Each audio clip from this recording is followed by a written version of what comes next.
WA 517, do you want to report a UFO? Over. Negative. We don't want to report. Look, it wasn't my worst Wednesday night. Hello and welcome to another edition of Anomaly Now, straight out of Austin, Texas. I'm your host, Miles Lewis. It is Wednesday, February 18th, 2026. Thank you for joining us, whether you're listening live or Memorex.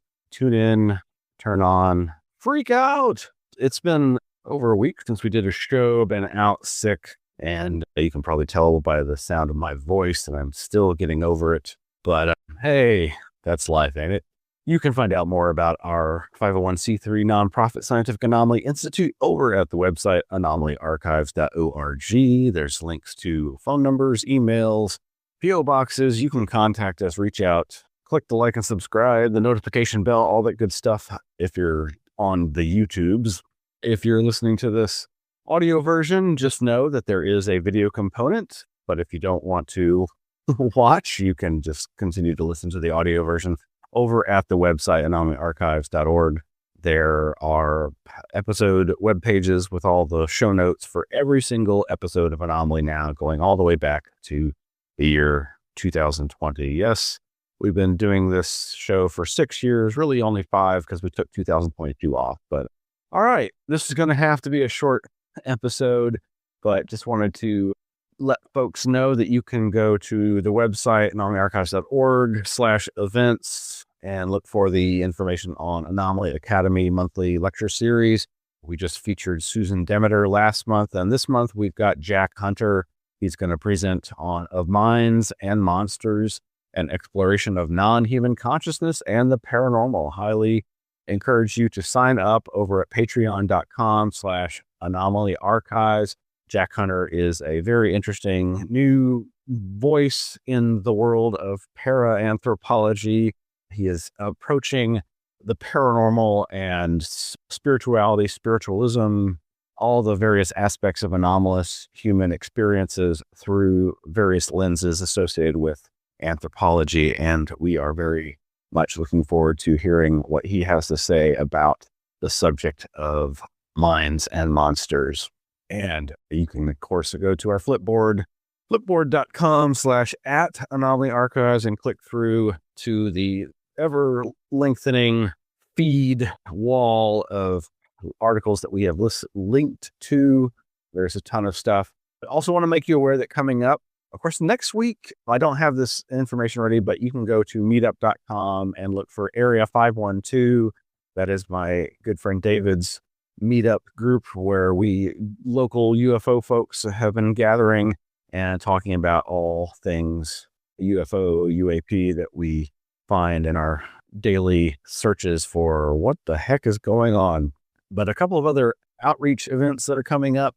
The Anomaly Archives will be tabling at the upcoming Strange and Extraordinary Fest. They are having a vendor room that they're calling their Bizarre Bazaar, and we shall be tabling there. That's Saturday, March 28th at the KMFA studios, just north of the river, just east of Interstate 35. Highly recommend you check them out. You can go and find out more about them at strangeandextraordinaryfest.com.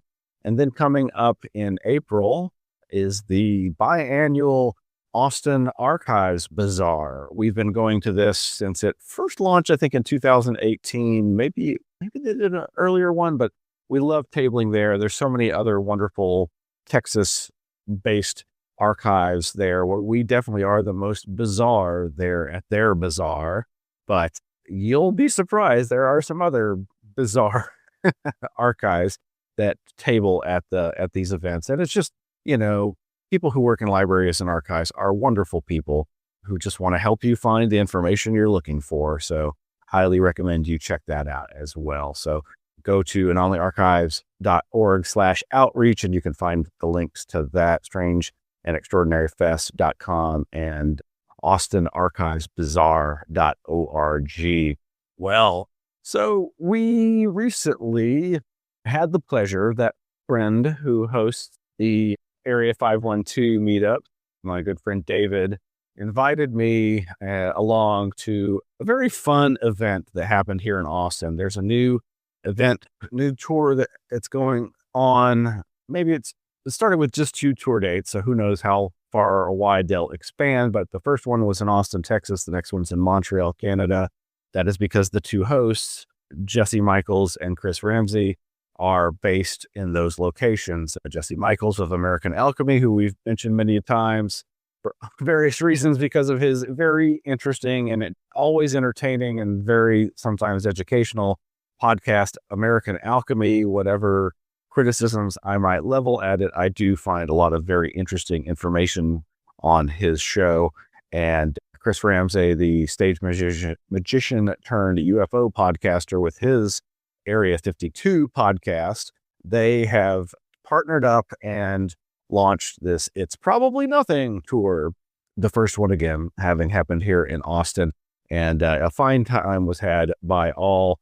This was the scene at the Paramount where they had the marquee made up for the show. And over at once inside, that was one of the things my good friend David was nice enough to spring for the meet and greet, where the special access. And yes, indeed, we got to meet Chris Ramsey there. You'll see on the left, and Jesse Michaels there on the right. They were both very nice. They were cycling folks through lots. It's kind of funny you pay to get premium access, and you're basically paying to wait in line for a long time. But it was worth it. It was nice to meet them. They were very, very friendly and cordial.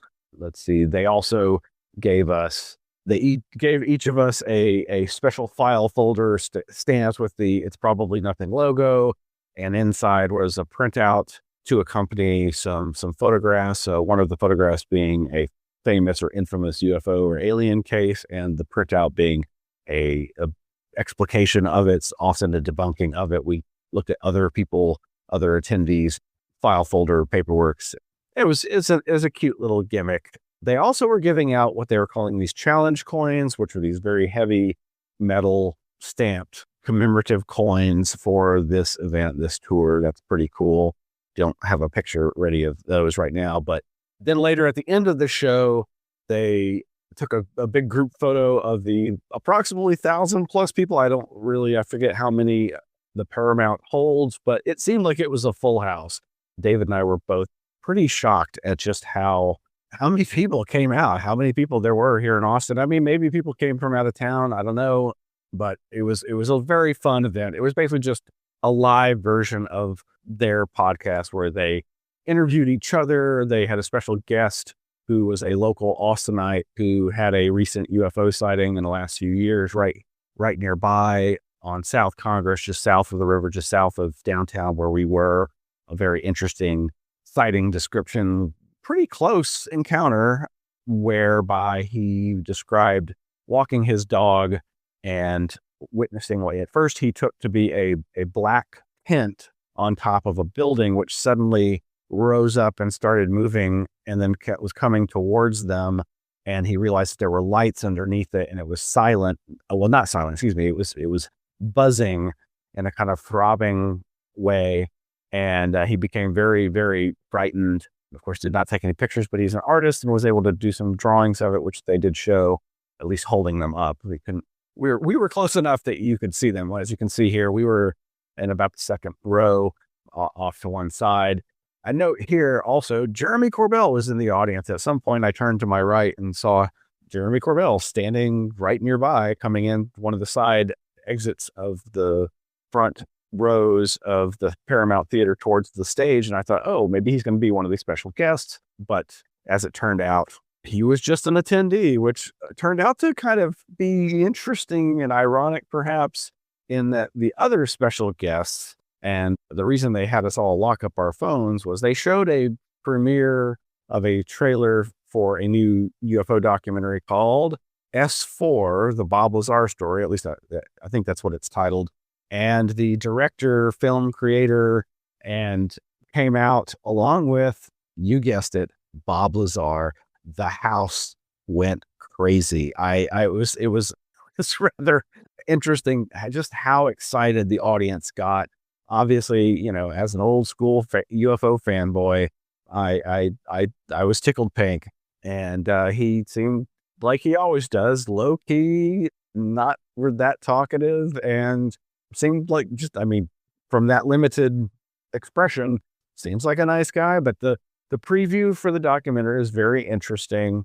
I must say I'm just not that interested, and it didn't look that interesting to me. But they went on and on and on about the only thing that Lazar actually said. He really didn't bring anything new to the discussion, which was a little awkward, but at the same time, he's just straight up says, I don't follow this stuff anymore. I hear the same stuff you do, but I have no new insights. My story is my story. I've told it for 40 years. It's not changed much. And the most amazing thing he says is that this documentary so well reproduces his experiences as he claims them, and down to the minute details. And that is cool. I'm happy for him. And it was also amazing how many ladies were calling out at Bob. We love you, Bob. It was pretty crazy. And I forget at some point, I think it was Chris Ramsey. Somebody said, keep your shirt on, lady. Other guests included UFO Gerb, GERB. I'm not that familiar with his material, but he is another one of these new young guns who everybody raves about. He has a YouTube channel. You can check that out. But that was pretty much the extent of it. And while that doesn't seem like a lot, it went on a good length of time. And I really enjoyed just hearing them talk and ask each other questions. And they asked questions from the audience. And in fact, somehow our row that we were on was hot. They took like 2 or 3, I think 3 questions that turned out to be all from our row. They didn't take my question, which more or less amounted to, can you expound upon the influence of billionaires on the UFO community? Wink, wink, nudge, nudge. But they did ask my friend David's question, which was basically, I think I had him repeat it to me, but I'm sorry, David, I don't have it with me right now. But basically it amounted to like, what aspect of reporting on UFOs do you think doesn't get enough coverage, and how have your views changed? I think that's what it was. Honestly, we both were kind of like, they didn't really answer the question, but I don't know. It's all the questions and discussion. It did result in a very lively and interesting conversation that I think gave us more insights into these two people and also UFO Gerb. And so that was it. Anyway, hopefully there'll be some more footage coming out of that, and we'll see. We'll see what else. All right. Meanwhile, back to it. Oh, yeah. Well, I also wanted to just mention that I also ran into our good friends, Ben and Joe from UFO Garage podcast. They were in attendance. It was great to see them in person. Again, it's been, gosh, I haven't seen them in person since I first met them back in February 2020, when they went through the archives and did that great tour video. If you've never... There's a great tour video. If you go to the Anomaly Archives website, on the sidebar is a link to the tour video. It's short and sweet, and I'm very thankful that they came by and were so supportive, and they have been so supportive. Thank you, Ben and Joe, for all your support of the Anomaly Archives. You've had me on the show several times, and most significantly, you and your audience raised money at our most time of need several years ago, and we greatly appreciate that. And folks should check out their documentary Experiencer. You can find out all about all their stuff at ufogaragepodcast.com. But they did a new episode. It's about an hour and a half, called Our Experience at It's Probably Nothing, plus UFO, science, and spirituality. Always entertaining. And they really, besides telling you more or less what I've said and their own remembrances about the It's Probably Nothing show, they have an interesting discussion amongst themselves that goes into that spirituality realm, and they really kind of discuss how their views have changed a little over time, and I found that very interesting. Now, briefly, I'm not going to go too far into this, but yes, we have a page. We do have a page for Jeffrey Epstein and Ghislaine Maxwell over at the Anomaly Archives website. As you undoubtedly know, unless you've been living under a rock, the Epstein files have finally been released. All of them, quote unquote, allegedly. This is not true. mainstream reliable news sources are reporting that approximately 2% have been released. But what has been released is, I believe, millions of pages. And this is nothing to dive into lightly. And I'm only bringing it up really because folks who are examining the files, there's a website called epstein-file-explorer.com, which is a very useful way to explore these files.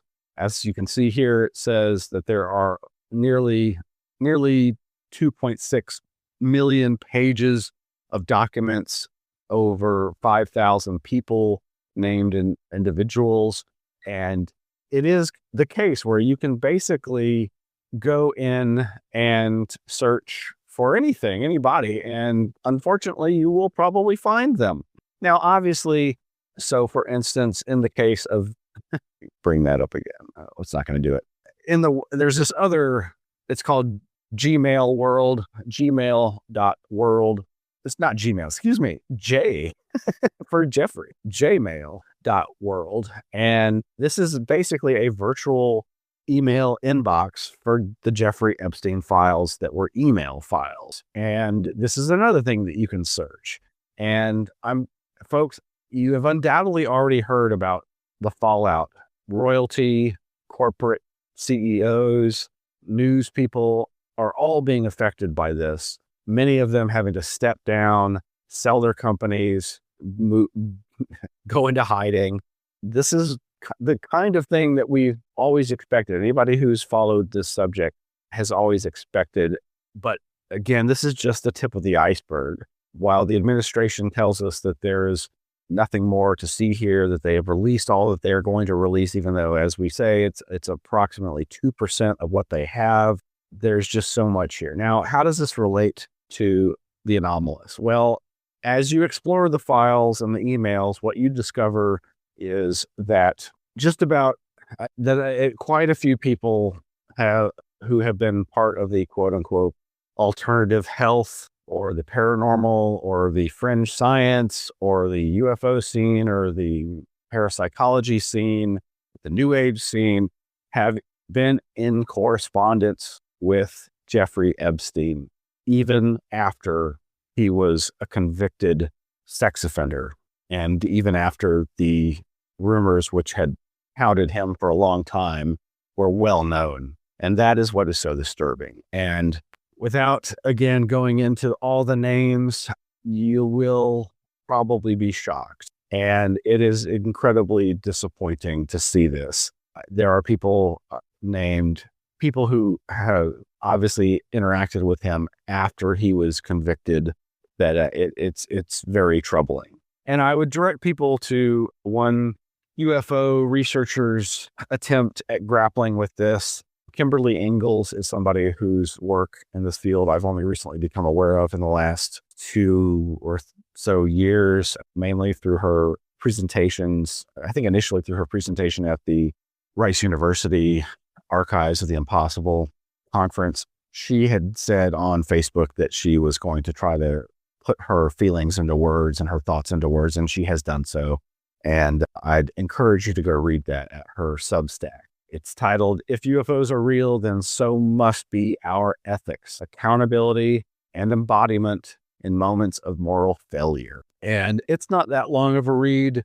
I will just say I very much endorse and encourage people to think about this and to think about what she has to say here.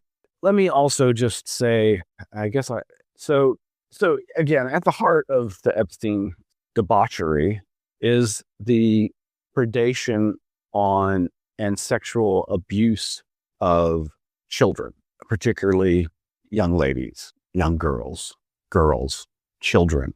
What I find strangely paralleled in this, as not being a stranger to conspiracy culture, I am well aware of the overlap with the Jeffrey Epstein case, with the quote unquote Pizzagate that led to QAnon and all the crazy rumors of elites, doing horrible things, inducing trauma and reveling in it, basically. What's strange to me is the weird overlap with the UFO scene. So among the people whose name you'll find in the Epstein files is somebody associated with the Skywatcher program. And one of the things that, if you followed the Skywatcher program, this is the program that employs alleged former legacy program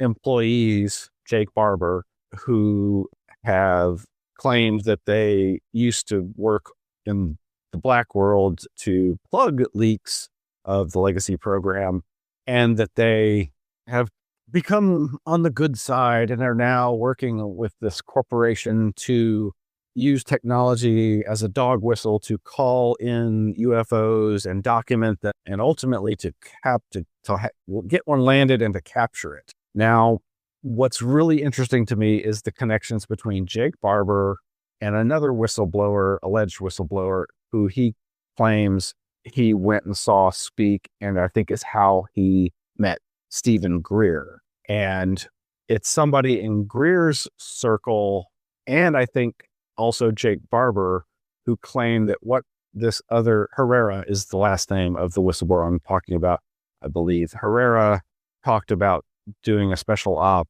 in a South or Central American country or island where he says he and others witnessed a landed UFO, an octagonal UFO, which was having pods loaded onto it and took off and was guarded by hardcore military security that threatened them with death. And he was given the impression, and it's been suggested, I believe, by Jake Barber and others, that what they were transporting in that reverse engineered human flying saucer, it was a case of human trafficking, that these were people, and I believe it's been suggested that they were children. And this leads into this whole idea of all these different secret programs that have been done, all these research projects and recruitment projects that have been done by our government and others to find special children with psi abilities. So this just gets into some very weird overlap and connections. And I'm just going to leave it there because I don't have that much energy or the brain power at the moment to go into all of that. But you can see why this is a deep, dark rabbit hole that I don't want to spend much time going down at the moment. But it reminds me of this other thing I just saw over at thedebrief.org. Chrissy Newton has done an interview with a researcher, and she's accompanied it with this article. A forgotten ESP study from 1943 is raising new questions about experiments on Canada's Indigenous children. Yeah, this is, again, not the kind of thing that I'm completely unaware of, but there's so much work, so many things that have yet to be uncovered, so much work that remains to be done. And this researcher, I'm going to mispronounce his name, Maingan, Linklater, a researcher and Anishinaabe member from the Lakselu First Nation and Ojibwe First Nation band government located in Ontario. He's the person that she interviews. He's the one doing the research. There is a link there to the YouTube video, Human Testing Government Programs and Unverified Claims. Yeah. Moving right along as we hopefully home in on and into this very brief episode of Anomaly-NOW. Over at Society for UAP Studies, they have a page for their new UAP Studies seminar series, Foundations of a New Field, Advancing a Rigorous Academic Framework for UAP Research. This is launching this month, tomorrow on February 19th. You can find more there about, if I can, there we go. Yeah, so the first class course is with Steve Fuller, launches tomorrow, Why UAPs Are Intrinsically Good to Think About and regardless of their ultimate reality. Rich Hoffman is presenting on March 5th toward a coordinated, cooperative, global instrumented study of UAP. Of course, he's with the SCU, Society Scientific Coalition for UAP Studies. And then March 19th is Massimo Teodorani, Instrumented Physical Investigation of UAP, Methodologies for Discriminating Between Engineered Craft and Plasma Phenomena. Fascinating. And as previously alluded to, Kimberly Ingalls, April 30th, presenting Resisting Narrative Flattening, Epistemic Justice for Experiencer Testimony. So these look like they're going to be some great courses. I do not believe they are free, but, if you want to support the SUAPS, the Society for UAP Studies, or you're just really interested in these presentations, highly encourage you to go check that out. All right. And so the other big news, such as it is, was this interview by Brian Tyler Cohen of former President Obama. I want to do a little bit of a lightning round here because it's not often I'll get access to the President of the United States. So a couple questions here. Are aliens real? They're real, but I haven't seen them, and they're not being kept in, what is it? Area 51? Area 51. There's no underground facility unless there's this enormous conspiracy and they hid it from the President of the United States. Yes. I think they did. Now, unsurprisingly, Obama has walked this back. ABCnews.com reported, and I think it was my friend David sent me a screenshot. Obama shuts down alien buzz and says there's no evidence they've made contact. And yes, Obama says, quote, "I was trying to stick with the spirit of the speed round, but since it's gotten attention, let me clarify. Statistically, the universe is so vast that the odds are good there's life out there. But the distances between solar systems are so great that the chances we've been visited by aliens is low. And I saw no evidence during my presidency that extraterrestrials have made contact with us." Really? Well, as I said, surprise, surprise, our most eloquent and well-spoken president in my lifetime, regardless of what you feel about him, I think that is a truism, wanted to clarify his words as he saw them being taken up by people to reinforce their own narratives. I certainly I love that he said yes, but I agree with his last statement. Unless there's a cover-up, he was not made aware of them. And I think that is, in fact, likely. It doesn't mean I believe in all the cover-up conspiracies, but that is my suggestion. Last but not least, just keeping with the educational aspects of UFO work, over at Coast to Coast is Tim Banal reporting on a video that's from a Montana news station, new UFO course offered at a Montana college. Of course, this is, I believe, being put on by, Mr. Masters, Professor Masters, Dr. Michael Masters, who we've got a lot of links to in the Flipboard of late. So check that out. And that is going to do it, folks. I need to keep this short. Really appreciate you all, and hope that you'll like and subscribe, hit the notification bell, all the good stuff, and join us online. Join our Patreon for free, or donate money to us. We could really use the help. Take care, stay safe, and be well. Good night.